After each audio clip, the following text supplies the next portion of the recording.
Hi, folks. Steve Urban here, host of the Riderflex podcast and founder and CEO of our day job recruiting firm, Riderflex. We hope you enjoy this episode.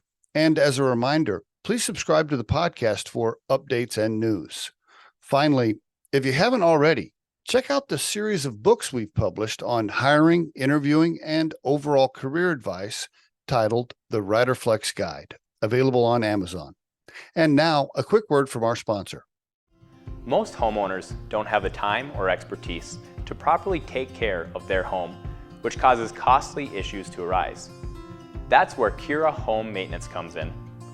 We're a full-service, routine maintenance company that was developed by a certified home inspector.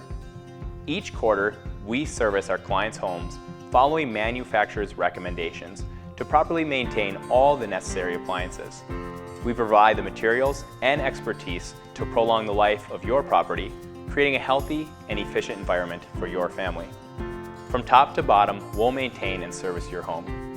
To get started, we have a property inspection to determine what needs to be maintained, and a maintenance plan is created based on your preferences. From refrigerator coils to filters, vents, and drains, we do it all, and we do it well. Contact us today for your free routine maintenance inspection, and never worry about your maintenance again.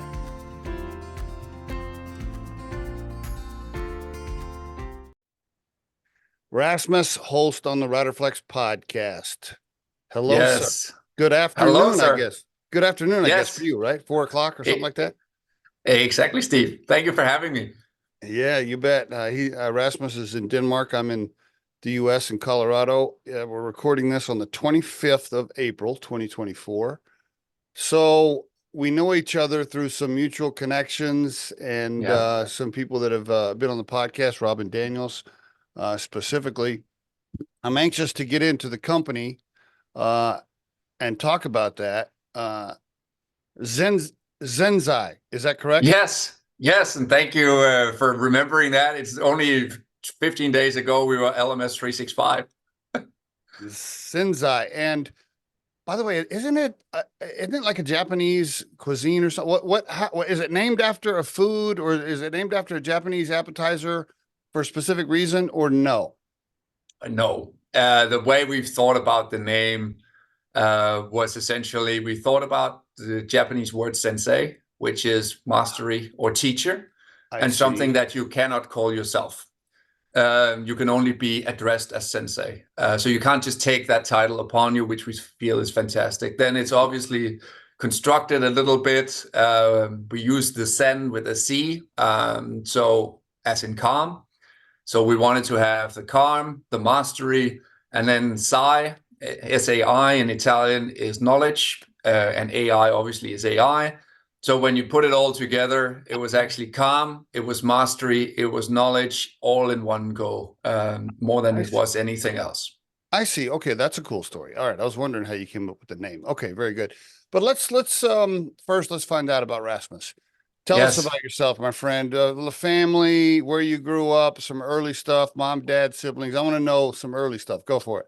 Oh, early stuff. I grew up in rural Denmark in a town called Ringsted. That's 15,000 people out in the farmland Denmark. So if you're from Denmark, you will recognize the accent that is. If you ever need to make fun of a farmer, then you will use the accent from where I'm from. Grew up in a very, very nice family, and I almost feel like this is coming full circle because both of my parents were teachers for 40 years. Oh, wow. Okay. So when we go back to me now delivering a learning platform, I actually feel like that's full circle of everything that that my life has kind of evolved around. And the good thing is that if you talk about my siblings, the one thing is my brother chose to take a direction of being a meteorologist. So whenever the weather is bad, he'll have the complaints and I can just duck. And he always recites that as he's in the bucket with the tax people and all of those types of people. Everyone will always have a story about, oh, at my wedding day it was raining and that's your fault and all those kind of things. So he swapped his career for actually doing you could say energy advisory. So Okay. rather than just calling the weather for tomorrow for the everyday person, I actually doing that for energy trading and all those kind of things instead. So I that's the got you. family. Okay. So one And brother, mom, dad still alive, still doing all right? unfortunately, my mom passed away very early on. So if you take that as a personal stuff, that's one of the people who've meant a whole lot to me. Unfortunately, only got past the 60 mark, and then suffered cancer for a brief time, and then that was it. So unfortunately, no. But my dad's still around, and at 80, he's still at full gas. So that's always great. Oh, he's 80 and still got, he didn't remarry, did he? Probably not. No, no. Yeah. Okay. Very good. I'm sorry to hear about your mom. And then how about, you and your brother, married, kids, single, what's going on? Both of us married for a long time. I've traveled around the world with my family, and my wife Anne, whom I've known for more than 25 years now, and our two wonderful kids, Lærke at 21, and Hjalte at 18. And as you can hear, we were really Danish about it. We gave them proper Danish names, Cool. Lærke and Hjalte, and then we decided to spend 6 years in Luxembourg and then 7 years in the US, where they have reasonably, I would say, questioned why we gave them names that nobody outside of Denmark can actually pronounce. If you see the spelling of my son's name, people just look at it and go, "What is his name?" It's obviously rooted in Old Norse mythology, Lærke's name as well. So they've now traveled the world with us. We came back.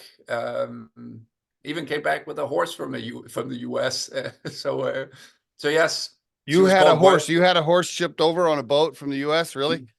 Yes, it's actually on a plane, and I can tell you, I don't ship horses that very often, but they travel like we do. There's a business class and a middle class or a business economy or whatever, and then there's okay. So we had worth the wait. The name of the horses, the horse travel on economy. Pretty good. Pretty good. I'm just curious, did your boys graduate from a U.S. high school? Where were they at when they graduated high school? Just curious. So my daughter, who's the oldest, she graduated high school in the U.S. She graduated during Corona, actually, and that's at that point. She was actually trying to hit, or she was accepted into a couple of colleges in the U.S., but it was during Corona, and she went like, "I've just had my high school years, no senior prom, no all of those types of things." Yeah, that's a killer. And she went like, "What can I do to not start my college life the same way?" And we said, "Hey, go back to Denmark." She's been interested in design studies, so sent her to a design school. Denmark was open at the time. The US was not open. And she actually liked it. So she said, "Hey, I'm going to stay in Denmark." Now she's studying engineering, same degree as her mom and dad, actually. I see that. Okay. Yeah. All right. And at Denmark's Technical University. And actually, my son, he's finishing up his high school diploma online to complete that while we're still in Denmark. I see. How'd you meet your wife? You can now hear that we met at engineering studies. So that's a long time ago. I'm on the other side of 50. Okay. She then is as well. Yeah. Oh, was she in a class? Were you having a class together? And she comes in a class, and you're like, "Oh, hey, what's your name?" That's exactly how it happened. Yes, absolutely. And actually, funny story is that we have a couple of some friends who also met at the same. So our summer friends that we've gone on summer vacations with for a long time, they're also back from engineering studies. Our winter skiing friends, they're the same. Cool. Coming back to Denmark, there are friends that our kids grew up with, going on vacation, all of those things where you feel this connection that you only have if you've known each other from very early on, where you just go, "This is still one of my best friends. It's my best friend," even though you said in high school it was somebody else and all of that. So that just feels very, very good. You've lived around the world. You've had, lots of different cultural experiences. Why go back to Denmark? Just because it's home, it's where you grew up. You wanted to kind of resettle there, or did you move back for a specific strategic reason? There was no specific strategic reason necessarily. Zensai is headquartered in Denmark, so that was one thing. We actually have 50% of our business, so the business decision had to do with it for sure. And I think there was also a little bit of a break in how the world saw itself just post-COVID. And I think as a family, we were also going, hey, let's just reset and make sure that we understand where we are. And Denmark was quick to open, US was not. Career opportunities for me, Lærke wanted to be here. So I think if you put all of those things together, you actually get to a point where that was the easy decision at that point. Especially not knowing what would actually be the outcome for all of that. Would it be like, hey, you're sitting here forever, or is it, are we ever allowed to travel? And I think for the first time, I'm one of those people who've been to more than 100 countries in my life. Wow. And I hold a Danish passport, which obviously is a phenomenal passport to get into all kinds of countries with no visa and all kinds of things. And for the first time in my life, I felt like, hey, I can no longer decide whether I want to travel and whether I can get in and out of the country. And if I wanted to go see my dad, I couldn't for a couple of years, right? And all those types of things were just feeding into the decision. Okay. Yeah. What do the Danish think of Americans right now? What's the average? If you go down to the pub, do you call it a pub in Denmark? I don't know. We have pubs, yeah. Just like everywhere else, it's usually an Irish pub.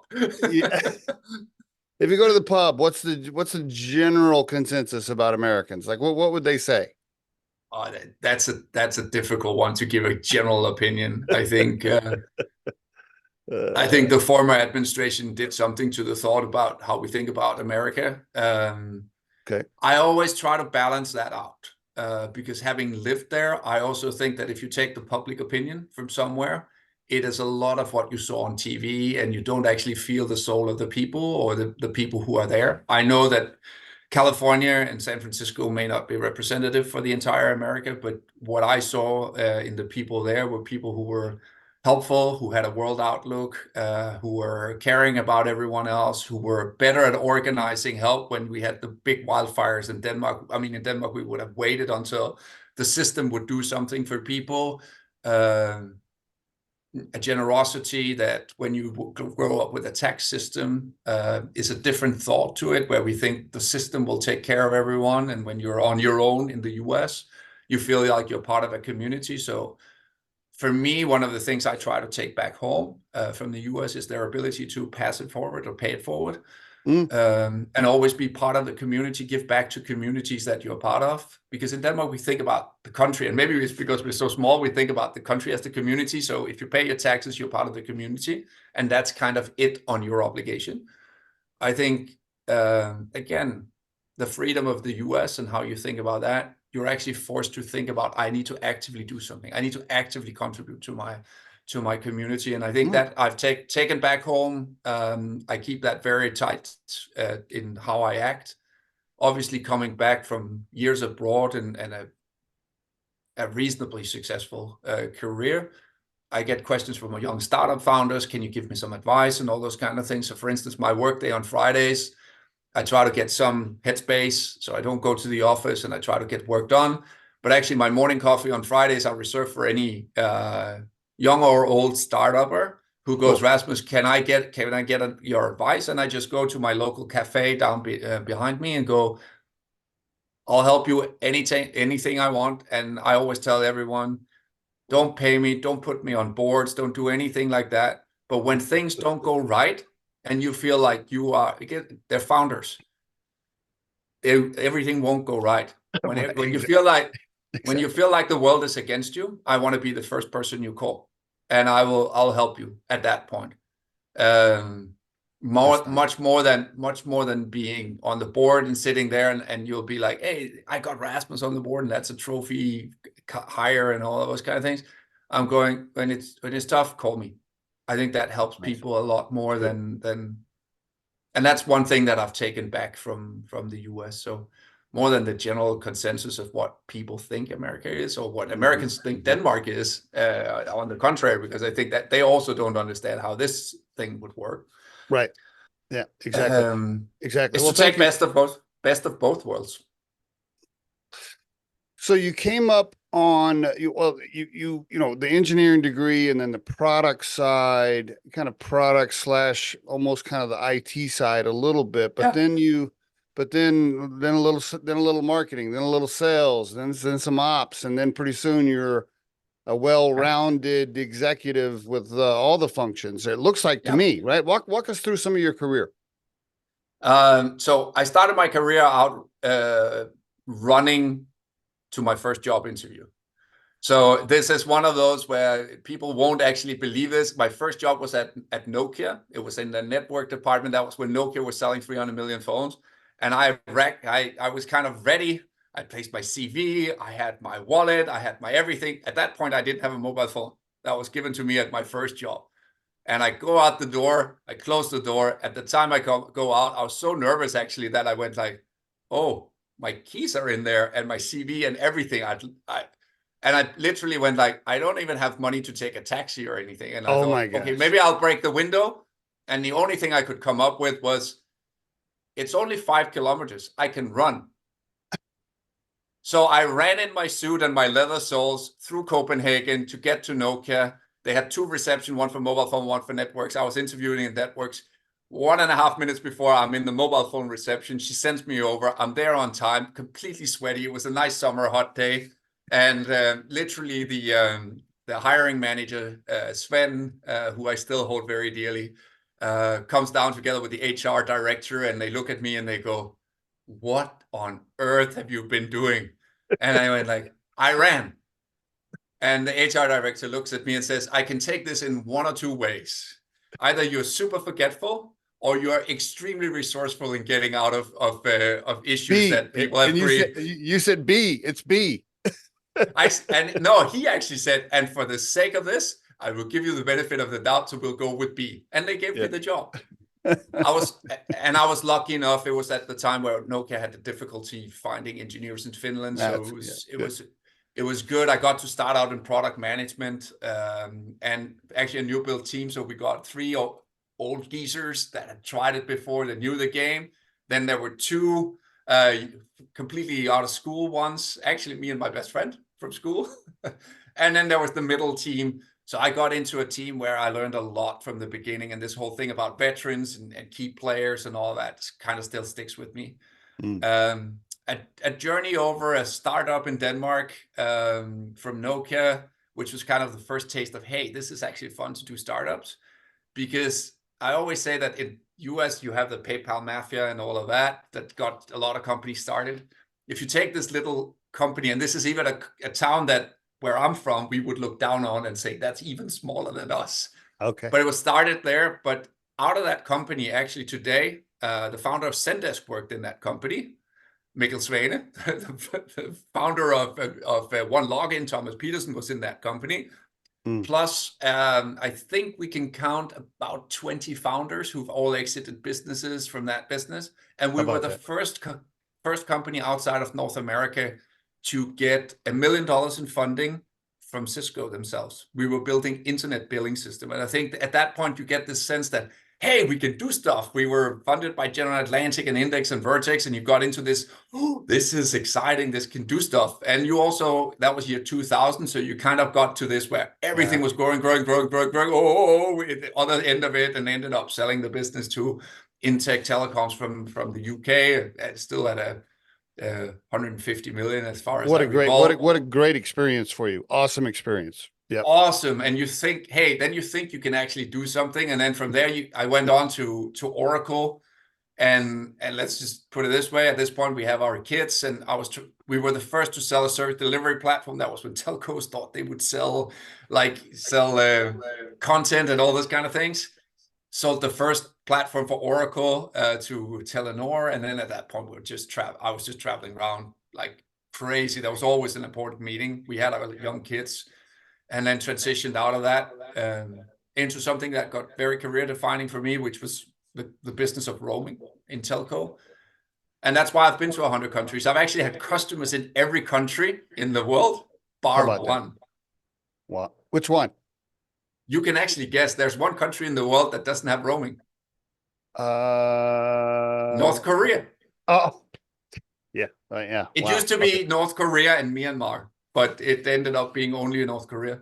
Wow. So there you get to meet all kinds of cultures. And Fantastic. I Fantastic. mean, it's fantastic because you figure out that even though you have countries at war with each other, when you land, your phone will still go, "Welcome to Afghanistan." Your phone will work.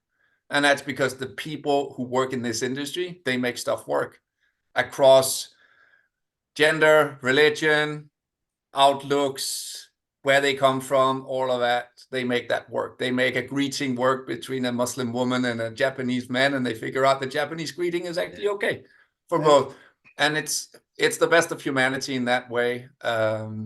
And spent a lot of time with that. Ended up exiting the business for 750 million to our biggest competitor. Sweet. Continue to do the integration after that, and then you figure out how hard private equity level integration is. And when people say synergies, it's a tough job. Think we made the best of it at that point. And then basically onwards from there, and that was where the family moved to Luxembourg. We lived in Luxembourg, and then onwards to SaaS and startup with Huddle, first in the UK and then in the US, which we also exited to Turn River.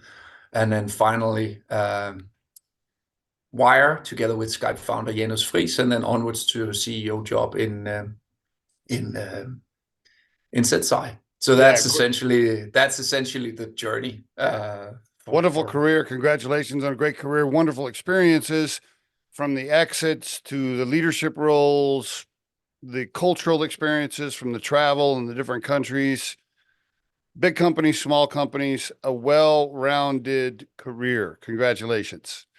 Thank you. I'll actually give you one on because you asked it when you started. You said like, hey, you ended up in like engineering. You started in like product management, engineering, and then towards sales. I think there's an interesting story in the transition to sales, because I think this is a manager story that a lot of people could learn from. At one point in my career, we have a very stern French CEO. And I run product management, and I feel I'm good at my job. I know what I'm doing. We have a big team. We're building great things.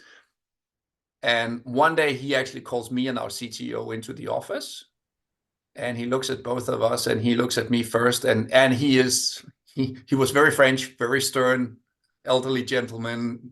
You know that it was discipline. It was, you wear the right tie, you do it. And he looks at me and goes, "Rasmus, I love your work, but you're way too clever for yourself." And I go, "Oh, I'm sorry." And he goes, "Hey, you've never carried the bag. So whenever you come up with all these product ideas, you've actually never, ever had to sell it. So whenever you build a business case, I can't see through that. It's like, you will promise that this is worth 10 million, maybe it's worth 1 million, maybe it's worth something. You can't actually feel that because you haven't tried it."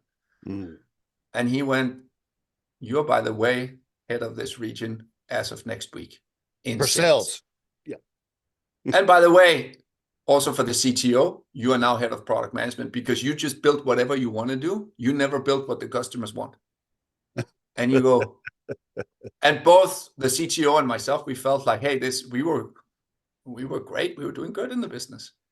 And then all of a sudden you feel very uncomfortable. And obviously having a stern CEO then doing this, and having been a sales leader, I know you can rip apart any forecast if you want to, and any pipeline if you want to, deliberately. And he did so the next week. Like, your first sales review is on Wednesday, and you came in, all the rookie mistakes. I called exactly my budget. Didn't have full coverage for it, but just list all of the mistakes, and they've been a bingo of those all the way through. And ever since that day, I've had a humility about what it means to carry the bag and being in sales. And eventually we were moved back, and I think both of us learned a lot from it. That's good. And then you can say that's a terrible thing to do, and all of that. But it was also the test of whether we would be good. And of the people who were in that leadership team, one of us has their own venture capital fund. Our CTO is still a CTO, and the rest of us actually are CEOs. And just before COVID, he still invites us back as if it's his flock, right? to the Royal Automotive Club in London, and then goes, "Let me just see if you're all doing well," because he feels like he's mentored this. He didn't mentor with love; he mentored with a little bit of a. But it's also a career-defining moment where you figure out, I actually don't know everything, and I need to be humble about the other traits of what a business needs to deliver. My best bosses were also the tougher ones, if I had to rank the ones that had the most influence on me, the guy I would put at number one. Yeah, he definitely was tough at times. He would, I mean, there was a few hugs here and there, but not a ton. I'm sure that Alex Ferguson or Bill Belichick, whatever sports you pick, I'm not sure they're the nicest people on a daily basis. Exactly. So great experience functionally then with, the different functions. And all CEOs, right? All of us come up through a function, right? We're either came up on the IT side or the finance side or the ops side or the sales side or the marketing side, right? Most of them flow through a channel to get to CEO. I do think the best CEOs are the ones that had a chance to do several of them on the way up, right? Instead of just being a marketing guy or, God forbid, just being a finance person. But yeah. I don't want all my finance friends to be mad at me. I just generally, if the finance person ends up being the CEO, unless you're in trouble. Yeah. Unless it's a turnaround or crisis management situation, they're usually not for growth. But anyway, I didn't mean to go down a rabbit hole. But my point is, the fact that you had several different functions in there, really is attractive, I think, for investors and business owners to position you in a CEO spot. How did you get recruited? Did you have a friend? How'd you get the phone call? For the CEO position? Yes. Like many things in my life, it's people and this is also a story of my life, that people sometimes believe in things that I don't necessarily believe in myself. People have given me a large development department at one point where I went like, what am I going to do with this? But it was an executive recruiting firm, but they've known me for 15 years. Essentially, they've put a lot of roles in front of me, and every time I've kind of gone, nah, not now, not now, not now. And what really happened with LMS365 at the time, and now Zensai, was that I was lucky enough to live in California. We're not that many Danes. We have an embassy there. So I was lucky enough to be somebody who they would call and say, can you come and give a little bit of a lecture to young startup founders who want to learn about this? And I always went, hey, the one thing about Americans is they dare to say, we are great. They dare to take a window of opportunity. They dare to say, now let's go full gas. Let's boost this. And Danes will have a more long-term view of the world. Okay. And when I got this case, I literally looked at it and went, hey, this is it. Because the business had great numbers. It was a bit shy about where it was as a business. And I don't think, if you look at post Robin coming in as well, and me and all of that, whoever knows Zensai today is a lot more than what it was before. And you went, this could actually be phenomenal because it comes out of a great distribution, good product, great distribution at that point. And I went to myself, hey, if I don't take this, either I should just shut up and be a real Silicon Valley type of person for the rest of my life, or you should actually take this and go, then try and take this with a Danish company, make sure we give it the flavor of what Silicon Valley can do. Because I always said that if you can take the longevity thinking of the Nordics with the window of opportunity that the US has and boost that window of opportunity, I really do think that is the most powerful way to build a business. Because we have, if you look at the 20 largest companies in Sweden, Norway, Denmark, there's some of the oldest on the stock exchange in the US is like, they're all sub 30 years old, right? Almost. Mm-hmm. So I always believed in that. And I felt like this was more than this. It was like the call that says, hey, either you take this or you just run down and sit in your hole and do stuff for the rest of your life, to be a be a line manager for something, an executive of a function, and don't ever speak about it again. So I felt like that was the right opportunity for me, and that was how the whole thing came about. And you were primed for your first CEO spot. I mean, as a recruiter, you know Riderflex, like our day job is a recruiting firm. If I was looking at your profile before you took this role, I too would be like, okay, he's ready for a CEO spot. I mean, it's perfect timing. And it got you back home. So you were you were primed for a CEO spot in a space and a chance to move to Denmark. I mean, perfect scenario, really. And add to this that I think this is one revelation. I'm not sure that's the right word, but one realization is probably the right word, is that I spent the last two times was in cybersecurity, and you figure out how much of your narrative is that the world is going to go under, or everything you have is going to be stolen, or you can't trust anyone, and actually the whole messaging around learning, which it was at the time, and now this human success platform, and talking about uplifting people. And that's why I said at the beginning, it's almost coming full circle. My parents were teachers, and hearing them being greeted in the street by former students. And if you're a teacher for 40 years in the same town, you will know a lot of people. My mom always remembered the faces. My dad, he was one of those charismatic teachers. So they would all go, hey, how are you doing? And he would go to my mom, who was that? Oh, he was in your 9th grade with this and this. And so also on top of just having great numbers, I feel that the course and the mission of the business actually for me is super uplifting, and That's great. For a full team, it's easy to rally around. Who doesn't want to be on the side of human success? Like, it's really difficult. It's more difficult with the whole privacy, cybersecurity, all of that. It's Agreed. So that came on top, which is great. Give us the elevator pitch of the company for all the listeners. Now's a good time. Just tell us, for anybody that might be wondering what the hell we're talking about, give us the pitch. Go for it.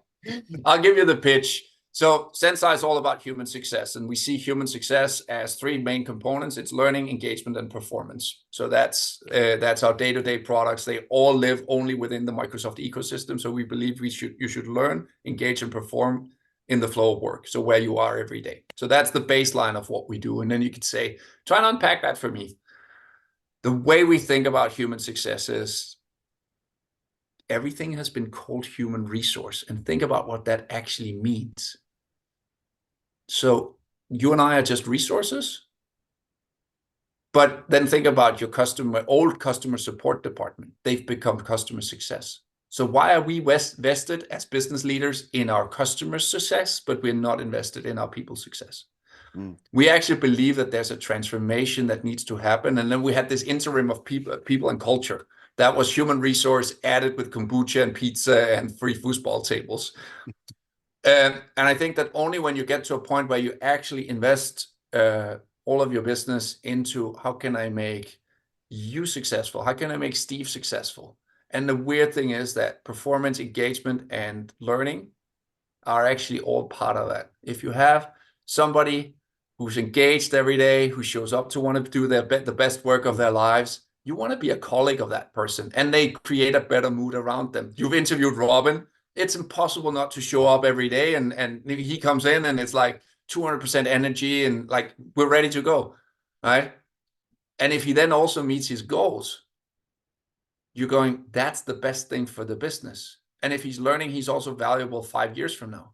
And if you go the reverse way, if somebody's actually highly engaged but not performing, I'm not sure that's the greatest colleague, or maybe that's an issue with leadership, not giving guidance, not giving a clear direction. That's usually what it is. That's usually what it is, right? Or if you have somebody who's performing great but they're not learning, are they valuable for the long term, or are they just able to execute in the current environment? Right. Or if they're performing great but they're unengaged, they're certainly calling you guys and going, "Hey, can I find a new? Can you help me find a new job for me?" Right. And And that's true in every walk of life. It's true in your marriage. If I'm unengaged in that, hey, it's probably going to go nowhere. If you're not willing to learn and do new things together, it will also be really dull when we've sat 20 years across from each other and done nothing. Reversely, if we're able to, hey, we want to go out and learn about the world and do stuff together and try new things together, it will last for a long time. It's the same with sports teams. Sometimes when you see UK-based team or maybe Paris Saint-Germain or somebody who just buys all of the best players, and you go, why isn't that working? It's because some of them are not in. They can all perform. They are all performers, right? Yeah. But they're not willing to learn the system. They're unengaged. Yep.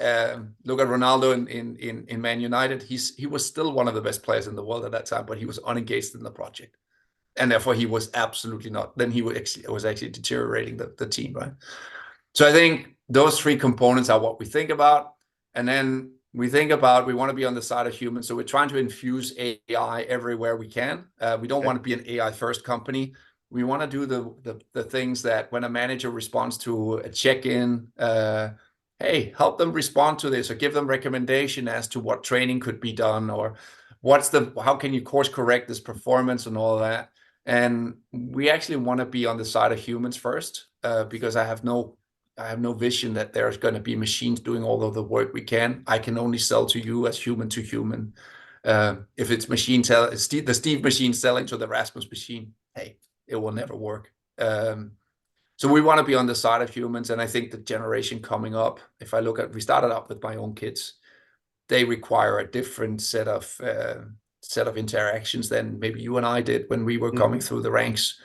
And we both cite that, hey, some of the tougher managers were maybe better. We didn't require that much check-in or feedback. And there's a whole social media generation coming in that we need to take care of. And I can feel it. I've passed the 50-year mark. I can feel it with some of my younger team members, right? That I need to be more checking in with them and more giving them feedback and making sure they're right. Even if they're right, just give them the encouragement to continue and all of that. So you can feel that there's this shift happening, and that's the problem we want to solve. And so is it a SaaS, or is it a SaaS business where you're selling software to businesses to help leaders coach, develop, train, and mentor their employees? Is that That's that's exactly what it is. Okay. Okay. Give me some examples of how it works. So let's say I have one of my recruiters, is not performing on resume writing. I don't know. I'm just trying to pull out an example. Let's say she's been struggling on her resume rewrites. Yeah. Talk to me. How would I use your tool? Think about it this way. First, you can set up goals either for the organization. You can break those down. So think about OKRs that you can break down. And if resume writing at a high level, whatever level you want is part of the skill sets you want your teams to have and the execution you want them to have, you can actually break those down. Then for the way you actually figure out whether this works, we actually think about the company. We actually bought our performance and engagement parts of the product from, we acquired a company called Weekly 10 5 months back. I see. And the Weekly 10 was actually for 10 minutes check-in every week. And we believe that's the cornerstone of everything. Because every week, and we do it in our own company, we actually check in for 10 minutes. Just what were your achievements? What were your blockers? What's your sentiment? And who did a great job?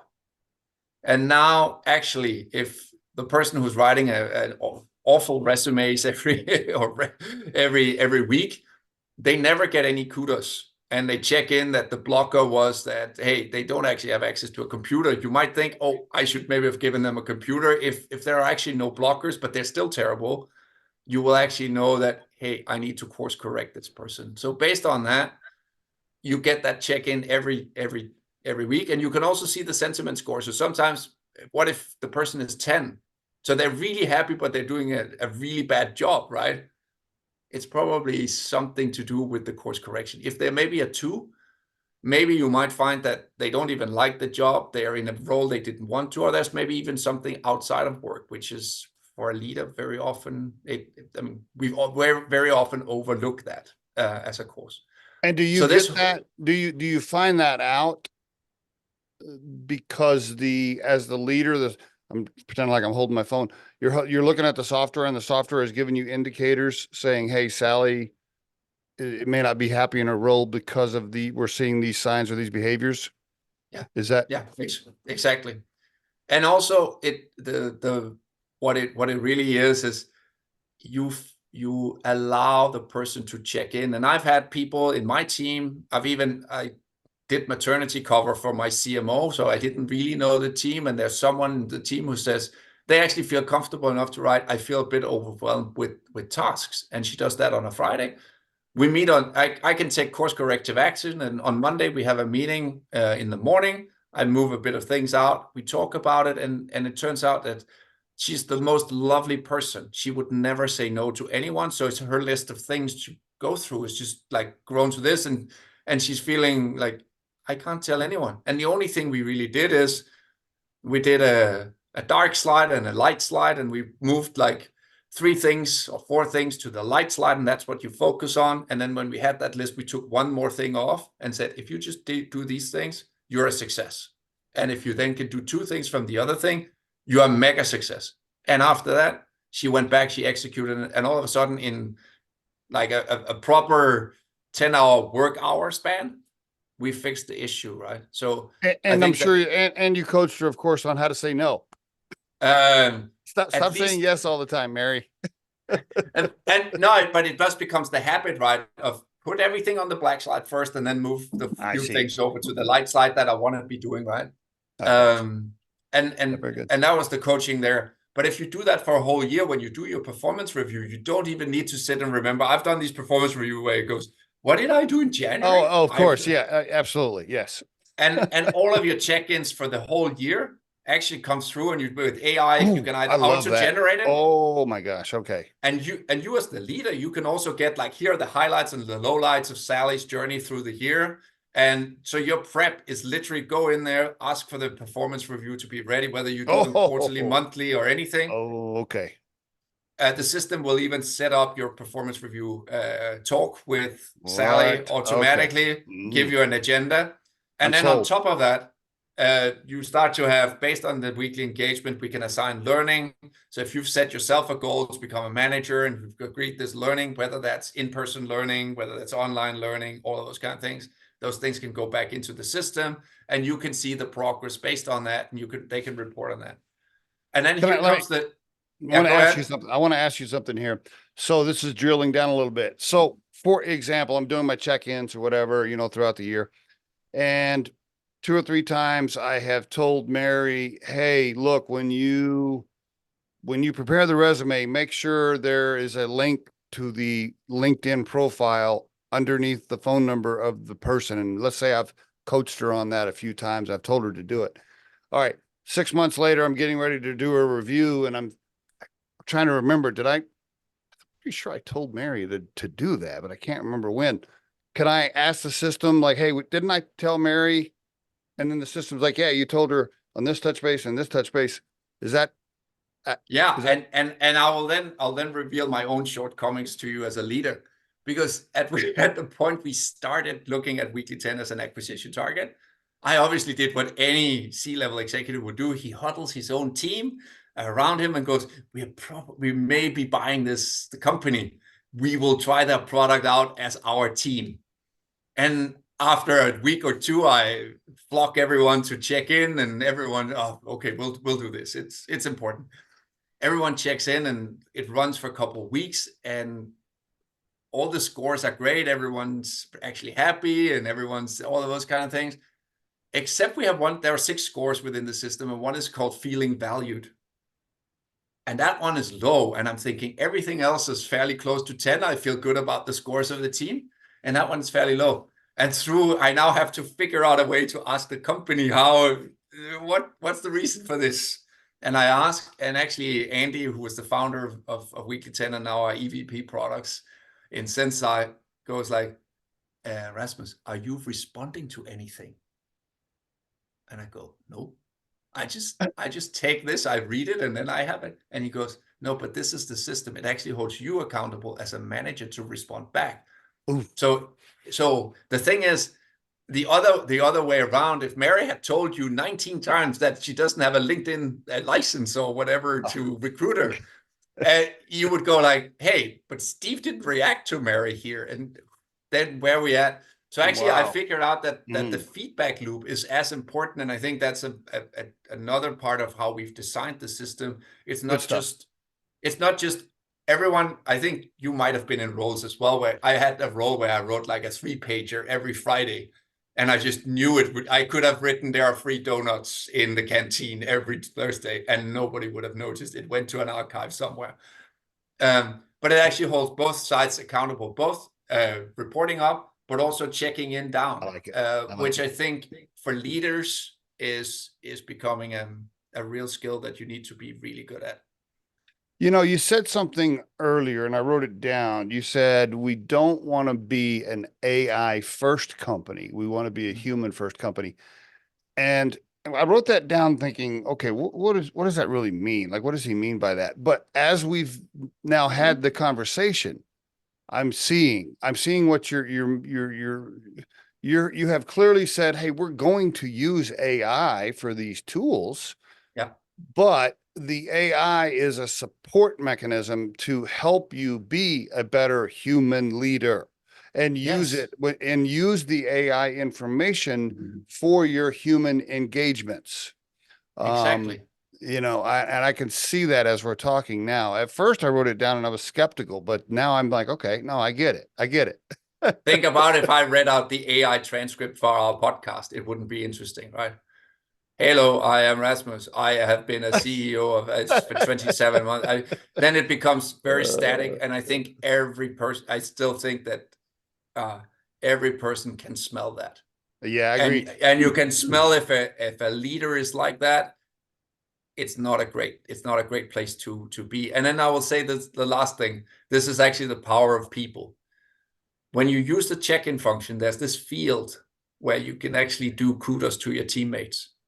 Okay. We run at around 500 kudos. And when we kicked it off, we ran at about 1,000. Now we run at about 500 every week. So every week there are people who cross-functionally tell each other, you did a great job.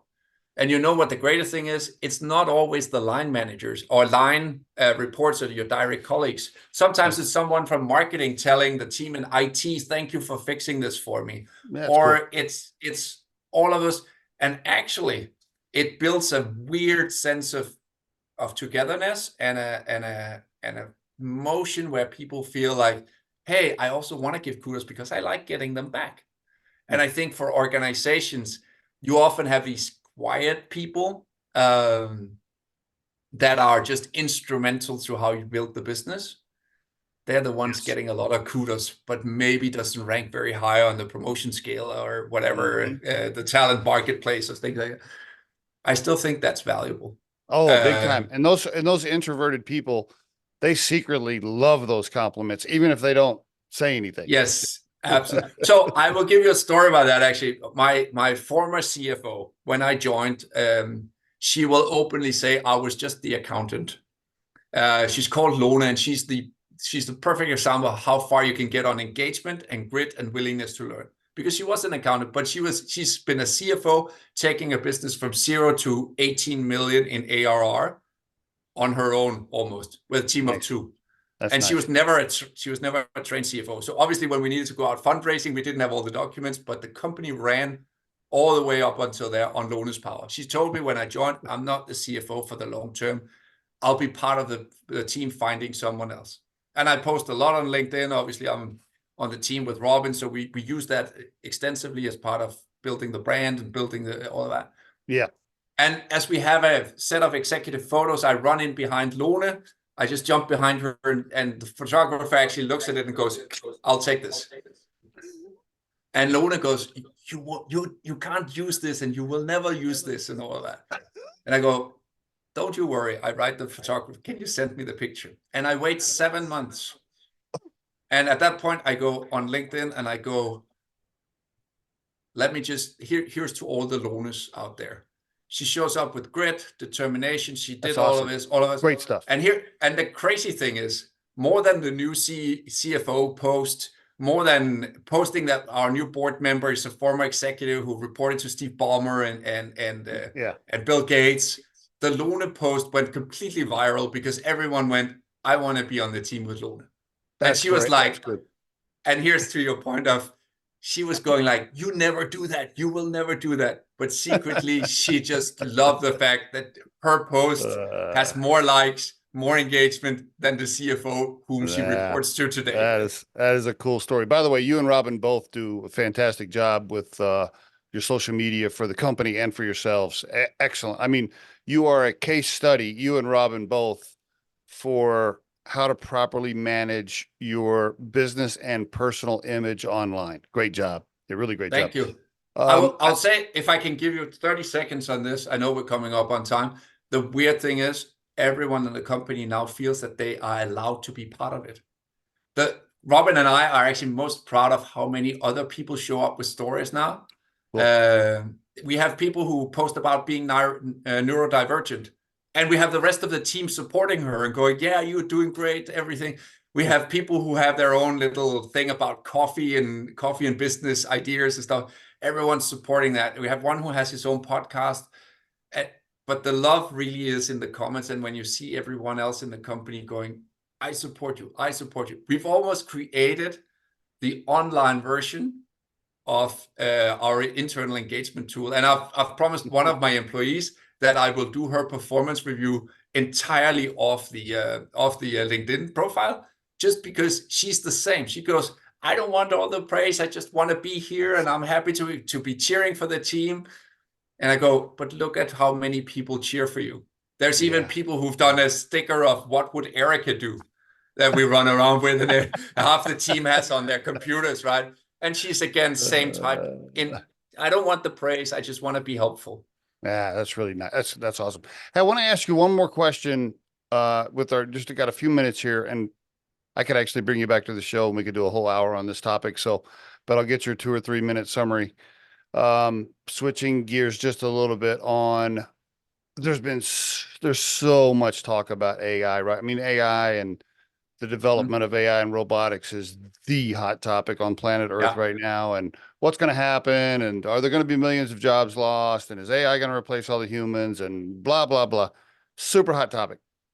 Can you give me your 2 to 3 minute prediction on where all this is headed? And I know that is a big question and we could do a whole hour show on it, but can you can you just kind of like, I mean, are we headed towards, you see we're headed towards extinction and Terminators and robots and all these job loss and stuff? Or what's your opinion right now, Rasmus?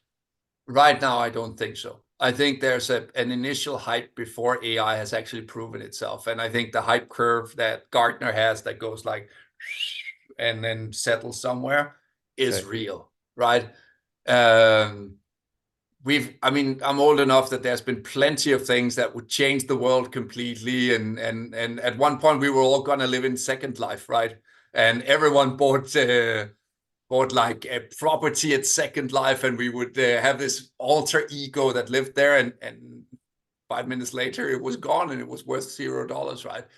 I think AI will settle at some point, because I think there's a view also on what will the regulation bring, which we haven't brought in yet. And we all thought social media would go berserk, and probably it did. In harvesting information, and now I think it's almost retracting a bit and going, maybe it's not such a great idea. And I think AI will go through some of the similar, and that's why, again, I still think that humans come first. I don't think that's any business that would be done by robots dealing with robots. We would not be building stuff like that. So I'm more positive on the side of humanity than maybe I should be, but hey, I stick up for humans on this side, on this one. Very good, my friend. I'll have to bring you back on the show here in 6 months or 12 months. We'll see where we're at with it, right? It's going to be interesting times. It's going to be interesting.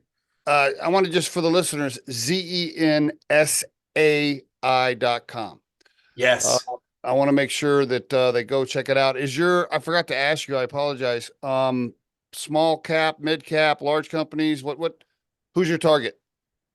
Our target is mid-market customers, 250 to 2,500, mostly in traditional industries, banking, healthcare, manufacturing, logistics, all those kind of things, always based on a Microsoft platform. That's our core. So that's what Okay.